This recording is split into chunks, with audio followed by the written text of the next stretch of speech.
Buenos días, hoy es viernes 13 de octubre del año 2023. Transmitimos desde Cuenca, Patrimonio Cultural de la Humanidad. A esta hora saludamos y damos la bienvenida al sociólogo y abogado Jaime Chuchuca. Jaime, buenos días. Muy buenos días. Acabó la campaña electoral, estamos en un silencio electoral. Los candidatos ya no pueden hacer proselitismo político ni nadie. Quisiéramos, Jaime, o mejor dicho, iniciarle preguntando a usted, ¿qué aspectos positivos se pueden rescatar de esta campaña y de este proceso electoral? Buenos días. Muy buenos días, estimado Jaime. No sé si tanto o por aspectos positivos, pero en realidad esta campaña yo creo que es muy similar a a la de 2021.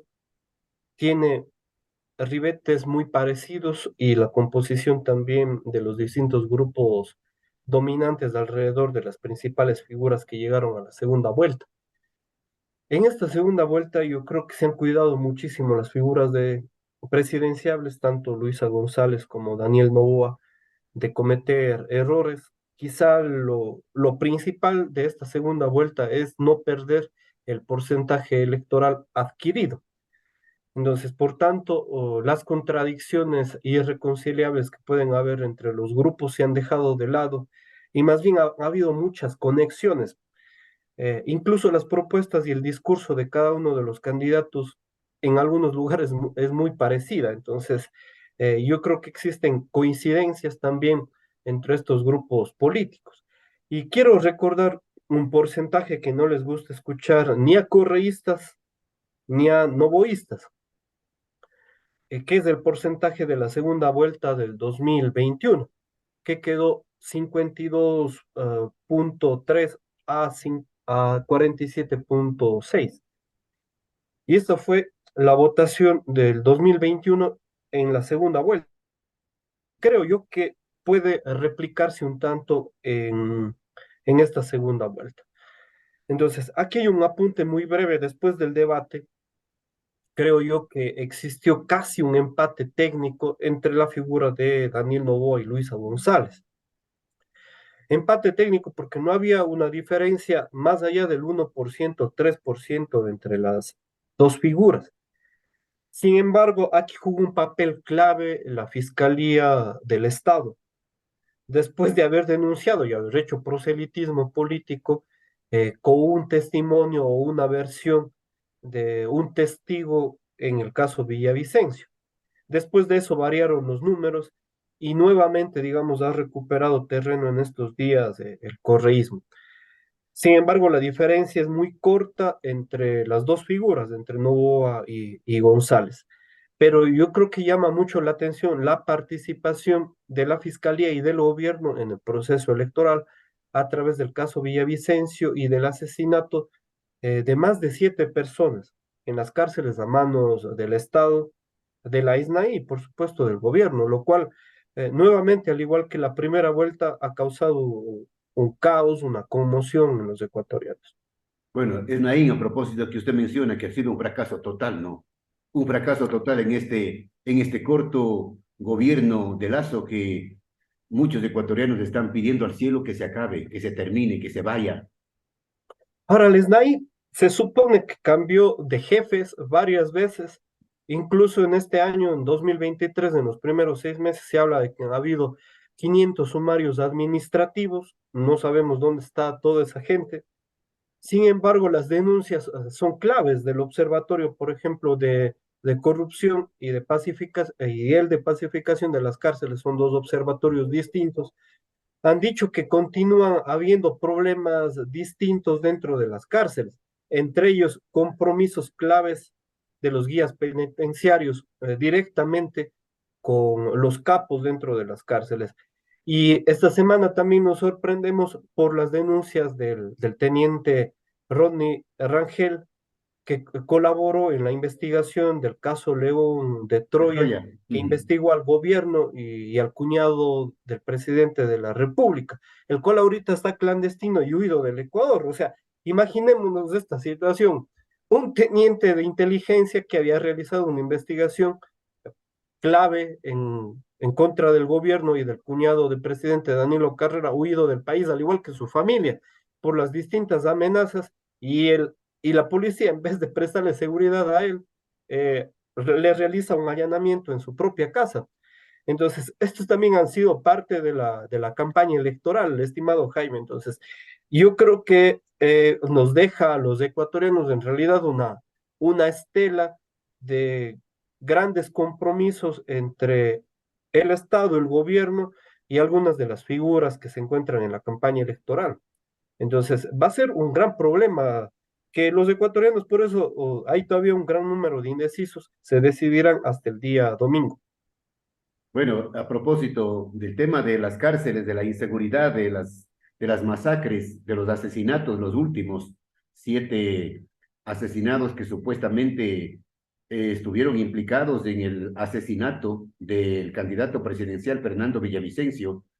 Bueno, el presidente ha cambiado a autoridades de la policía, del gobierno, pero el señor Zapata es intocable, a pesar de todos los delitos y de toda esta desastre en el tema de la seguridad. Ahora a mí me llama la atención también de que se han denunciado a varios generales de la policía y de los militares, y el único que se le removió fue a Víctor Arauz, ¿no?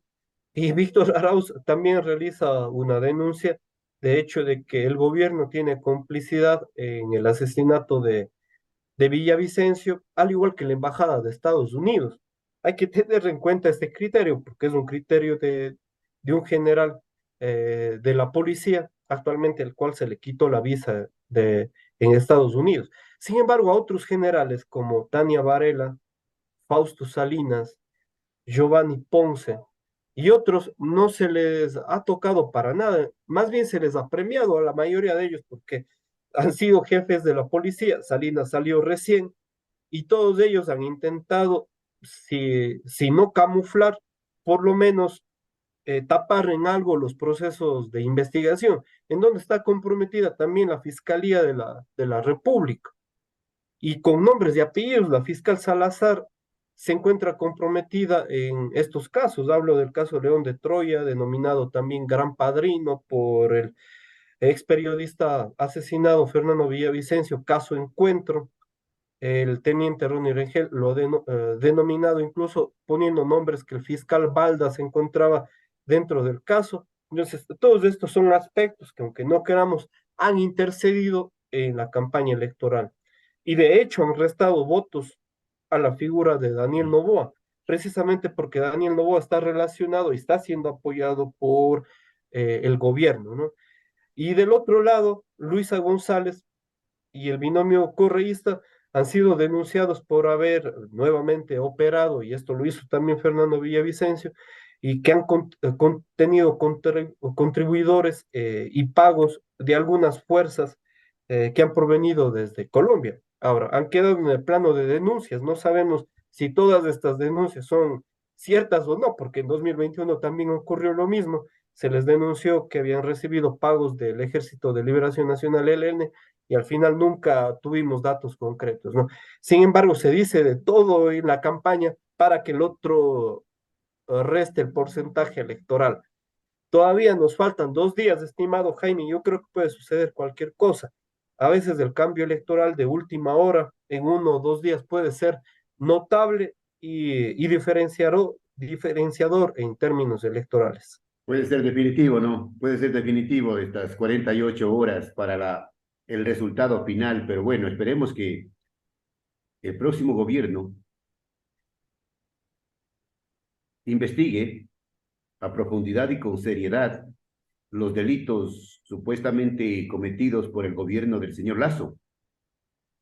Ahora le digo, cualquiera de los dos que gane, perdón por ser muy pesimista, pero cualquiera de las dos figuras que gane, Daniel Noboa o Luisa González, yo veo muy oscuro el panorama en caso de investigaciones judiciales a través de la fiscalía y de los distintos grupos que se encuentran atrás de estas dos figuras presidenciables, ¿no? Si es que ganaran el día domingo, porque en realidad todos ellos tienen rabo de paja. O Mm. sea, por ejemplo, las denuncias que se hacen contra del correísmo, el cual está comprometido también el expresidente de la República, Rafael Correa, el ex vicepresidente Jorge Glass y varios de sus ministros que han estado comprometidos. Asimismo, quienes han dirigido la fiscalía, la función judicial.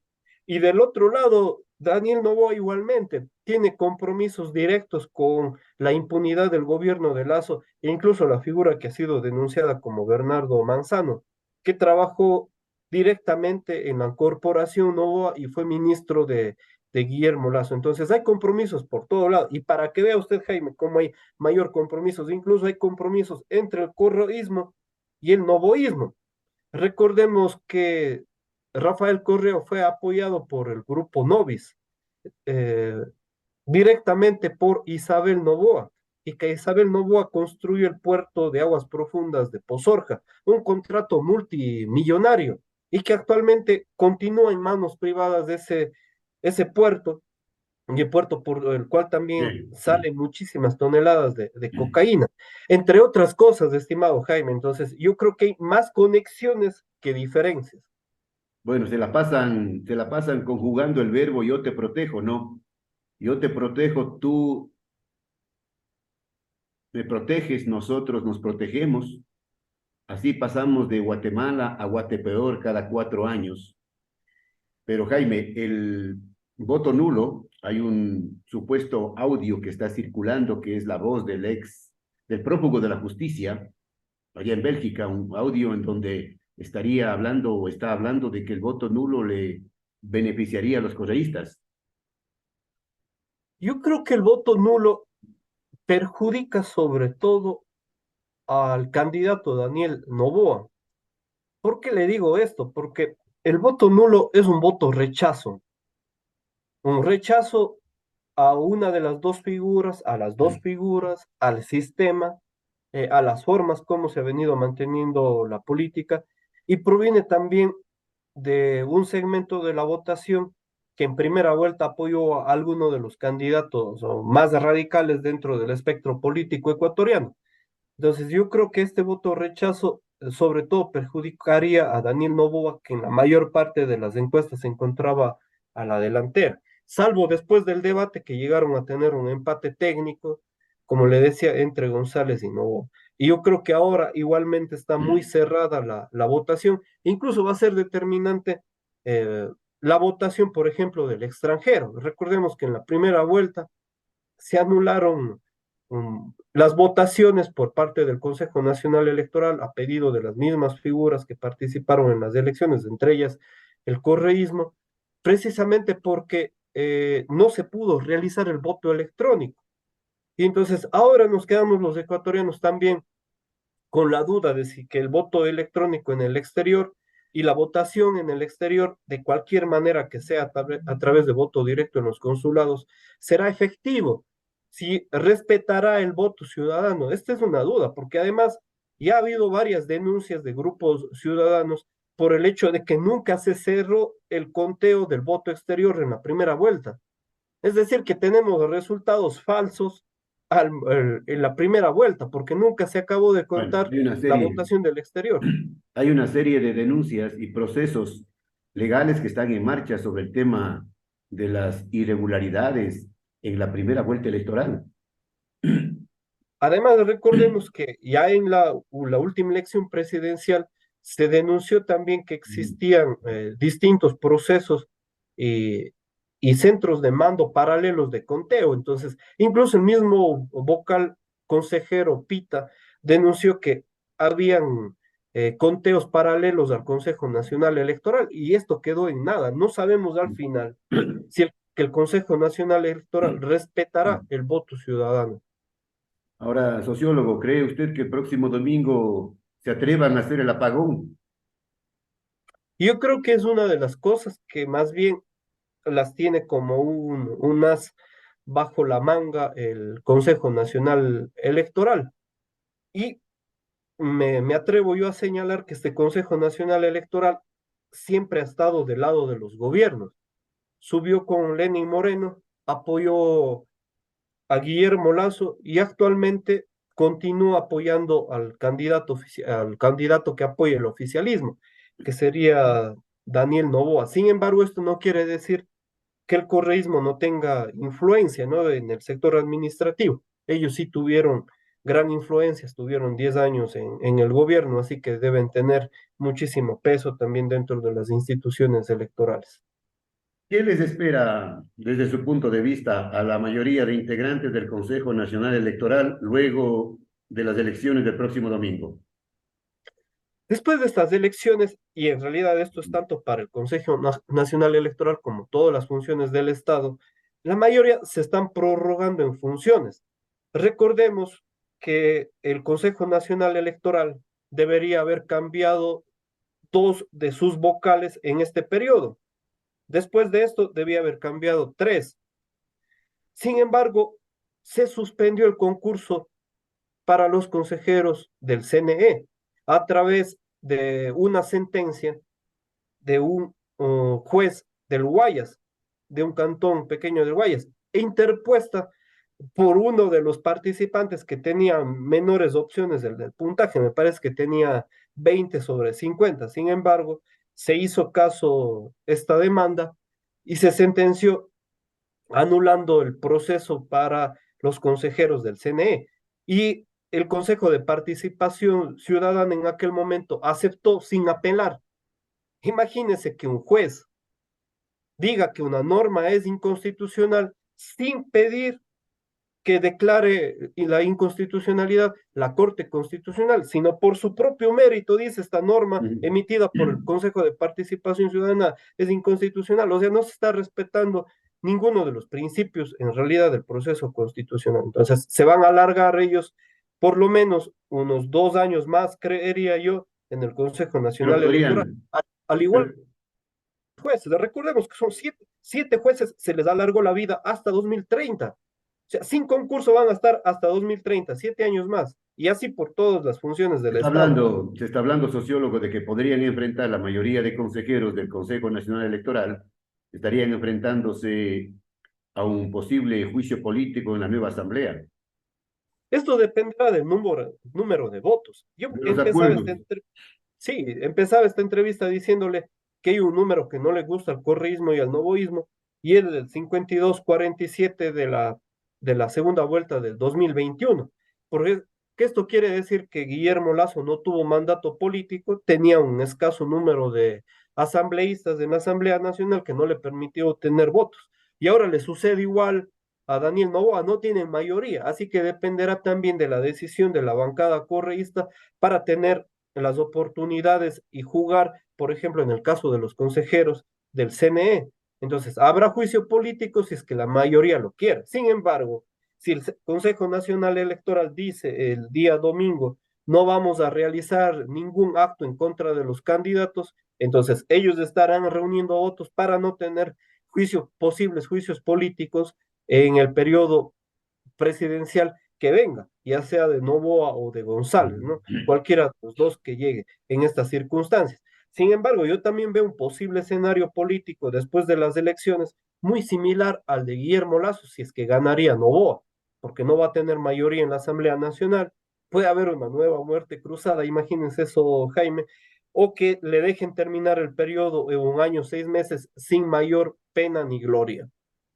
Bueno, para concluir, Jaime, los candidatos vicepresidenciales, con sus declaraciones, dicen algunos analistas, han perjudicado las aspiraciones presidenciales de tanto de González como de Novoa. En realidad, sus hierros, sus problemas entre los binomios, las distintas calificaciones y los descalificativos que han venido por parte de cada uno de los binomios, ha sido más la metedura de patas, ¿no? Esto les ha restado mucho más porcentaje electoral que las contracampañas. Y voy a poner dos ejemplos de los vicepresidenciables, y por eso decíamos los ecuatorianos que debería haber un debate también entre ellos. Verónica Abad, que actualmente se encuentra, no sabemos, se fue de viaje a Estados Unidos y desde ahí no sabemos su paradero, se le ha callado y se le ha dicho que no participe en los medios de comunicación, porque cada vez que ella hablaba, restaba 1 o 2 puntos porcentuales Daniel Noboa. porque ella decía que iba a privatizar todo todo el sector educativo, las empresas públicas, La que no salud. debería tener el Estado su Mm. participación, el Estado. Y también sobre la salud, Daniel Noboa, ¿no? Que se puso a pelear con los profesionales médicos, dijo que había sindicatos de los médicos, supongo que se estaba refiriendo a los colegios, no sabía nada de cómo se distribuyen los puestos y los concursos dentro del sector de la salud, como por ejemplo el ministerio.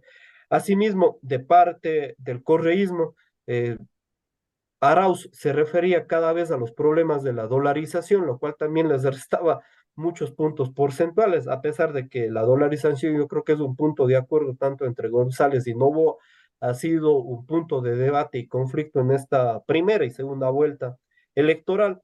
Entonces, así por el estilo, yo creo que han tenido muchos problemas y digresiones graves con pérdidas de los porcentajes electorales las figuras. Esperemos que en estos 2 días no suceda por el bien del país ningún otro atentado, estimado Jaime. Yo tengo mucho, le diré temor de que exista algún evento conflictivo en estos días que trate de cambiar el porcentaje electoral que se dé el día 15 de octubre. Los ecuatorianos y ecuatorianas esperamos paz en este país, cualquiera que gane el día domingo. Perfecto. Gracias, Jaime, por por el análisis. Veamos qué pasa el próximo domingo, ¿no? Ojalá cambie la suerte de los ecuatorianos y es hora. Ya es hora de que tengamos mejores días, paz, tranquilidad. Y es hora de que vuelva la justicia. Y es hora de que los políticos realmente cumplan con sus obligaciones de servir al pueblo y no servirse ellos, de no enriquecerse de la manera más ambiciosa, que se acaben los pactos de la regalada gana, que se acaben las componendas en la Asamblea Nacional, los diezmos, en fin, Ecuador no se merece esa suerte. Muchas gracias. Saludos, estimado Jaime. Desde siempre y hasta siempre.